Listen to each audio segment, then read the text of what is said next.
Welcome back, everyone. My name is Erin, and welcome to my channel on finding your path to your best emotional and physical health.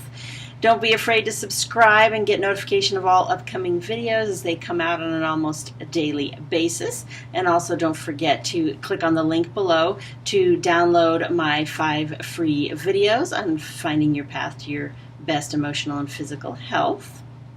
Also, please share this information with anyone who might need it and get them connected to us so that we can help them find their path as well. And if you have personal questions, please ask them, and I will do my best to answer everybody. And also, if you are interested in some health coaching, connect with me on the website and set that up, and we will go ahead and get you connected so that you can really get some personal help in moving forward and getting healthy.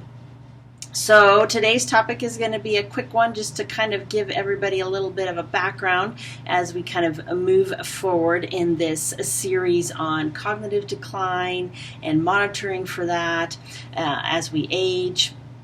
As most of you know, I'm a clinical psychologist, and one of those things that I do is testing people for memory loss.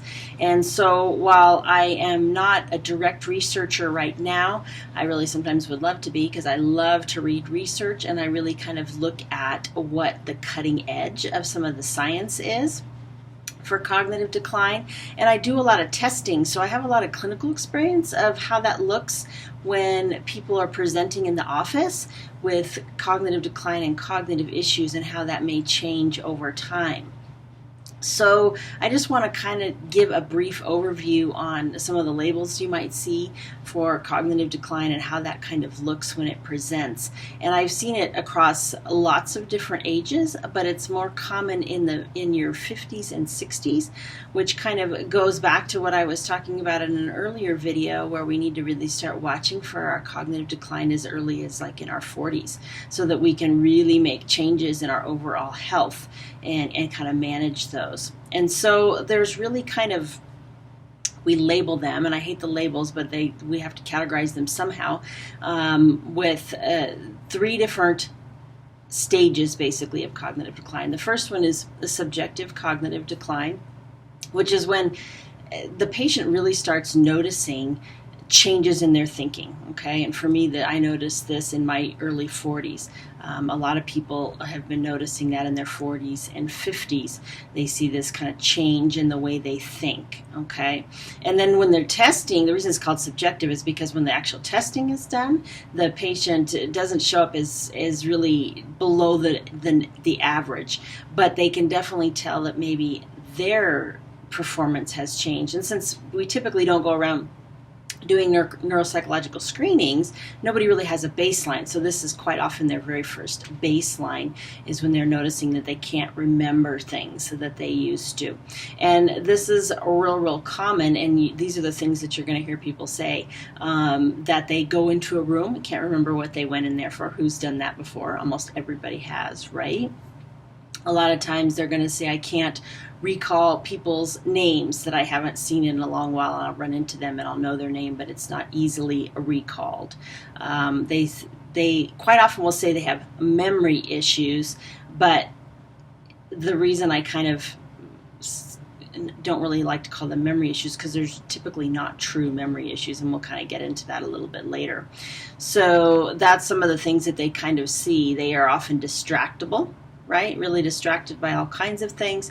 They have a lot of concentration issues.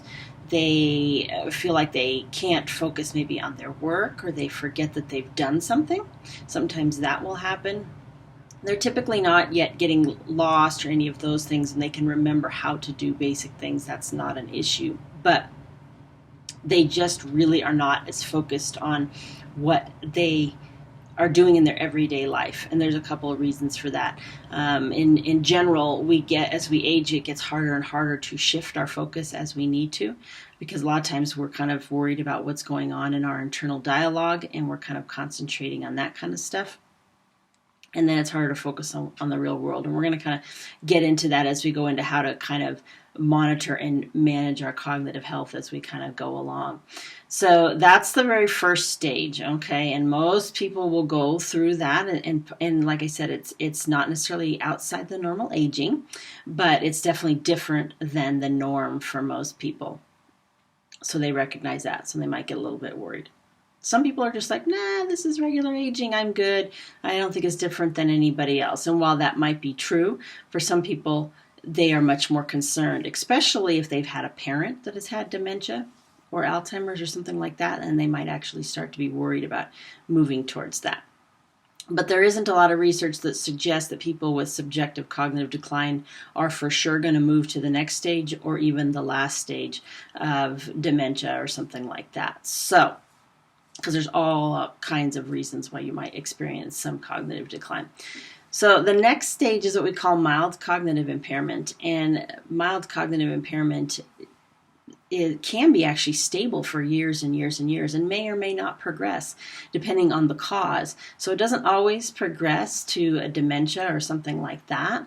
It can just kind of be a little bit outside the normal aging due to a number of causes and then remain stable, especially if the disease processes remain stable.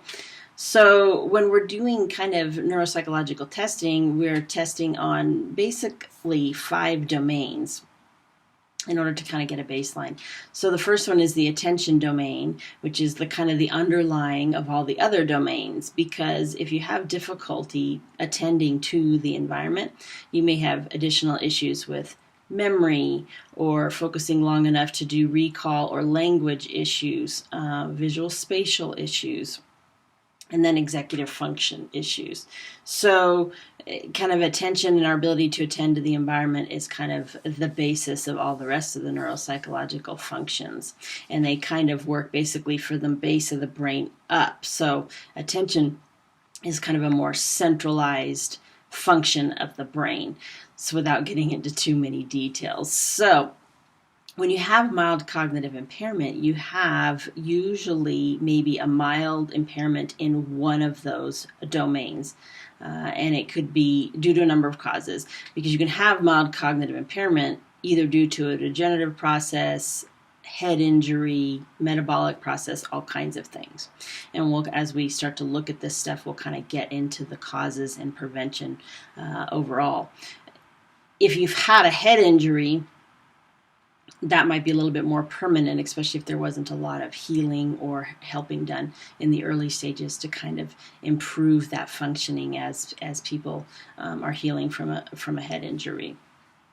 And the very last stage, of course, is going to be what we call major neurocognitive decline or major neurocognitive impairment, and that is going to be one of your dementias. And then they further are going to explain it based upon the actual deficits noted. And each type of dementia is going to show kind of a little bit of a different profile, so to speak, where they have deficits in certain areas and then not in others, just based on the way the brain is shrinking and the overall decline of the cognitive functioning. And we won't get into a lot of specific details regarding that, but we will touch base on some of those things so that you can get some questions kind of answered and kind of put it out there so you're kind of aware of what's kind of going on. So that, in a nutshell, is what the different cognitive declines look like. The beauty of it is that when you're in kind of mild cognitive impairment, it's a fabulous time to make changes to your lifestyle and to correct the underlying root cause. So there really are not a lot of medications that are designed to prevent decline or do any of that. There's been hundreds and hundreds and hundreds of failed trials for Alzheimer's drugs, because drugs typically will target a very one pathway in the disease process. And most of these diseases just don't work that way. Especially these diseases of aging are going to go from a very root cause that could cause all kinds of different things. So when we are going to look at this, the best way to look at it is a functional medicine approach, which is looking at the root cause of the actual decline. So that's all I have for today. I want to get into a little bit more detail and maybe talk a little bit about some of the genetics and some of the very simple things that we can do to kind of prevent overall decline and aging of our brain. And we'll get into that in our next video. So thanks for joining me and have a great day. Again, don't forget to connect with me on the website if you have some questions about family members with cognitive decline. If you're worried about your own cognitive decline, we can go ahead and get into those in some coaching sessions. So connect with me and we'll see what we can do. Thanks, everybody, and have a great day.